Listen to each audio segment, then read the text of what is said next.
Hey everybody, today is Tuesday within the octave of Easter. We've just began together a 50-day process of reflecting on the meaning of the event of Jesus' resurrection from the dead, which casts a new light on the way we understand ourselves, our life stories, and everything that happens to us, everything that could happen to us.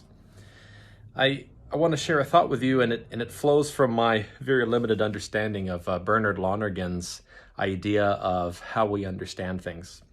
He talks about world process and suggests that you and I try to make sense of our lives by systematizing our experience of the world, that on the basis of antecedent causes. You know, this happened and therefore that happened. I did this, and because of that, this was the result. And we particularly see this systematization of life experience like when we're grieving. A lot of times I sit with parents who've tragically lost a child or a friend or whatever it might be, and that grieving, systematizing process is always, if I had done this, then maybe that wouldn't have happened.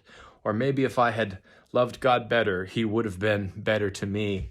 Or, you know, my son kissed me on the cheek before he got in the car and had that fatal car crash. But we're trying to understand the mystery of our lives on the basis of systematization based on antecedent causes.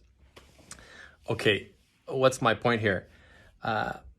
We see something similar in the grief and the confusion with Mary at the tomb, where she's kind of clinging on to old ways of experiencing Jesus to such a degree that she can't recognize him in a way that's new in the Easter light.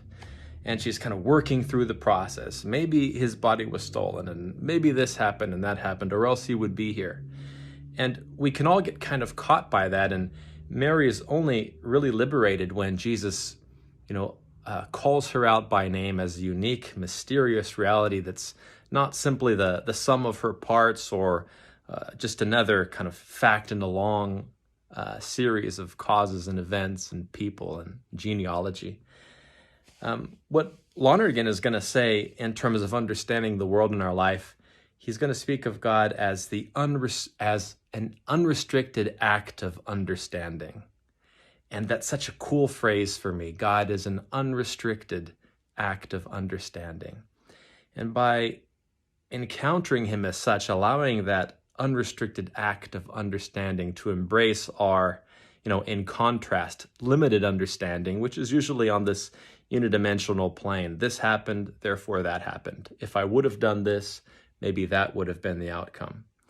That Jesus embraces the complex, multidimensional mystery that is Mary, which can never be reduced to an identity or a series of events or a particular character aspect, but this rich, multidimensional, complex reality which she is. When Jesus kind of embraces her in an unlimited kind of understanding, she comes into freedom. What does she have to do? She has to let go of the kind of linear way of processing the story.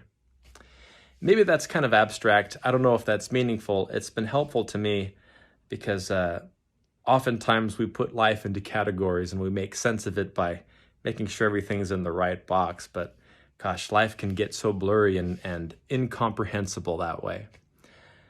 Considering the presence of the risen Jesus as an unrestricted act of understanding about who we are has, oddly enough, freed me up a bit. I don't know if these thoughts have been helpful to you, but somehow they've been helpful to me. God bless.